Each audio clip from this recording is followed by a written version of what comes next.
Well, I have a wonderful electronic invention I want you to see. It looks something like this.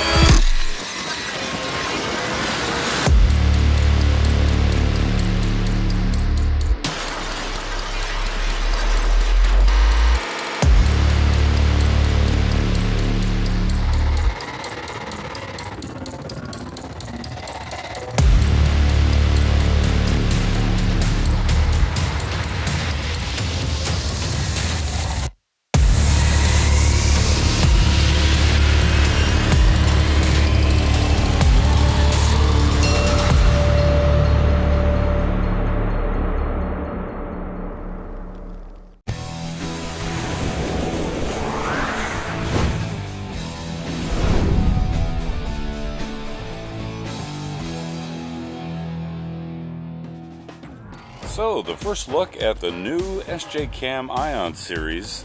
This one is the Krypton, which is their high end of the Ion series. You've got the totem and the carbon. It's a little bit windy today, but want to do some image testing. This is just a quick first look at this camera to see its capabilities, to see what the audio sounds like, see what the stabilization looks like, and then see the different resolutions. It'll do 1080p 30, 60, 120 frames per second. It'll do 2.7K up to 60 frames per second, and then 4K at 30 frames per second, with all of them having, except the 120 frames per second at 1080p, it all has electronic image stabilization, 6-axis gyro. So we're going to just see a couple different resolutions and see how the gyro works. Alright, 1080p 30 frames a second, just hand holding this, and just a nice little brisk walk just to see how the gyro does.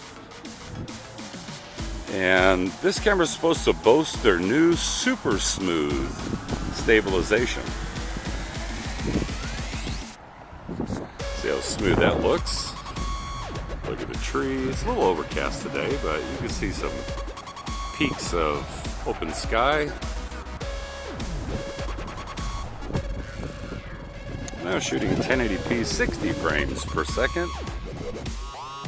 Walking into the brighter area of the sun.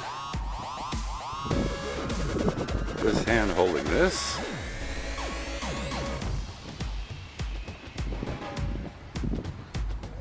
See if we get any purple fringing around the trees there. Alright, back to 1080-30. What I'm going to do is just a quick little run. Hand holding this.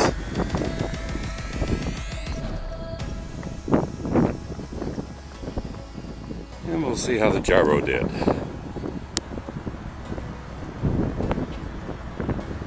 Now shooting 4K 30 frames per second. Now there is one thing that I notice is that on the back of the screen, the image seems to jump around just a little bit, almost like it's having difficulty catching up with or keeping a steady frame rate. So I don't know if it's dropping frames or not, or if it's just the back screen that's unable to keep up with it. Like I said, I'm not sure about the chipset on this one, so curious to see what the image quality looks like.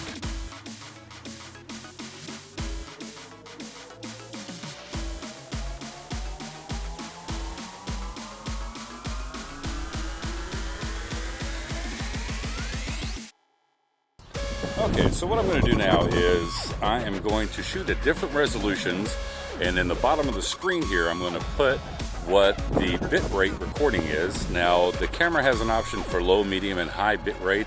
I've got it set on high bitrate, and it also has H.264 and also the new H.265 codec, and all the videos that you're seeing are in H.265 just for reference. So once again, just a quick little audio test, and the wind is blowing.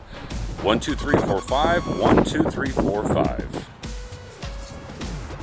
And now this is 2K at 60 frames per second. So I'm kind of curious what the bitrate is on this. 1, 2, 3, 4, 5, 1, 2, 3, 4, 5. And now this is at 2.7K 60 frames per second. Quick little audio test. 1, 2, 3, 4, 5, 1, 2, 3, 4, 5. And now shooting 4K 30 frames per second. One more time.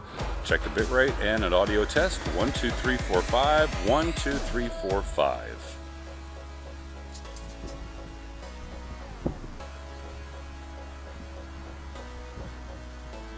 Starting to get really overcast now, but it looks pretty. But you know, I've got that little fascination with clouds, and I just think it looks really good, especially if you're shooting drone footage. But so let's take a look at a couple of things, or let's talk about a couple of things that had occurred. So now, as many of you know from the community tab post that I posted a couple weeks ago, that I just got in the Krypton and was looking forward to doing some testing with it. And I did some testing with it, and I had a little issue come up with it, which I give every company that if I have an issue with something, I get with them first just to give them an opportunity to take a look at it, rectify it, whatever the case may be. In this case, it was obviously a bad image sensor, and I'm just going to show you some of the footage of that just so you can see. But I was really curious because when you look at the footage, it's very, very, very heavy blue, even though I had the saturation on normal and all the settings like I do today. And obviously the image is better today on this camera than it was on the previous one that I sent back. So it was obviously a faulty image sensor. But with saying that, you know, stuff happens. So sometimes, like I said regarding the DJI Osmo Pocket, the little audio adapter, you know, we're all human. We all manufacture this stuff. Sometimes mistakes are made. And or if you get an image sensor from your manufacturer or your supplier that you're getting it from, and it happens to be a bad image sensor, you don't know that until the end user gets it. So that's just, you know, stuff happens. So that's why I like to give companies an opportunity. So far, I'm going to stick all this footage into the computer, take a look at it, check out the bitrate, audio samples and all that, and then I'll report back to you. So after the first look of the new Ion series, the Krypton by SJCAM, what are my thoughts on it? I'm a little bit disappointed in it because I know SJCAM, and please don't get me wrong, I've always appreciated SJCAM, and I think that when they came out with the 5000X Elite, it was a very good camera, and they started progressing the firmwares. And with that caveat, this is the first firmware for the Krypton, and the first firmware for the SJCAM 5000X Elite was horrible. The colors were horrible. Reds looked like orange, and orange looked like reds. It was just really bizarre. But after a couple of firmware updates, they got the color science down and they started to improve a lot of things along with the gyro stabilization. With saying that, SJCAM had made a leaps and bounds improvement when they went to the SJ7 Star and introduced the umbrella chipset, which was monumental in its image quality. And then when you look at the SJ8 Pro, which is really a contender for the GoPro Hero 7, considering that it records 4K 30 and 4K at 60 frames per second. And I think that the electronic image stabilization on the SJ8 Pro, their gyro system, is really the best to date. When you talk about the Krypton, the things I like about it is great battery, great build quality. It reminds me of the SJ8 Pro, except for the fact that it does not have a front LED screen, and that's fine. The audio that comes out of the Krypton is very nice, crisp and clean. I think it's very usable audio, so you don't really need an external audio source or a microphone.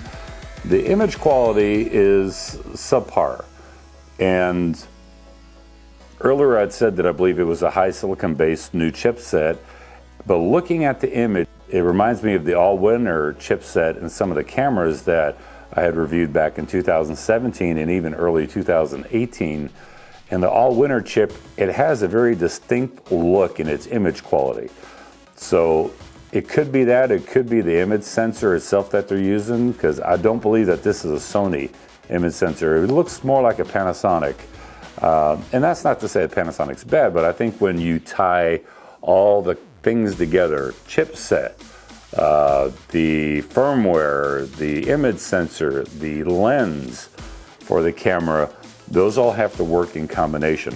So I'll give this one a break for right now, because knowing SJCAM, they came out with a lot of firmwares. This is the first initial firmware, the 1.07. So I'm looking forward to an update to hopefully improve the features of the image quality, number one.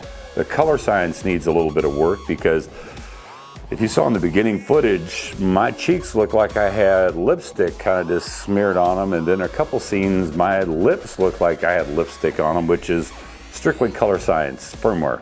So that needs to be addressed. The image stabilization, although when you have the camera on and you're moving the camera around, the back screen gives you the impression that the image stabilization is looking really good. But in all actuality, when you take the footage out and you stick it in your computer and you look at it, it reminds me of image stabilization from 2016. Anyway, tell me in the comment section below, what do you think about it? And until the next video, I hope you guys have yourself a great day, and talk to you later. Bye.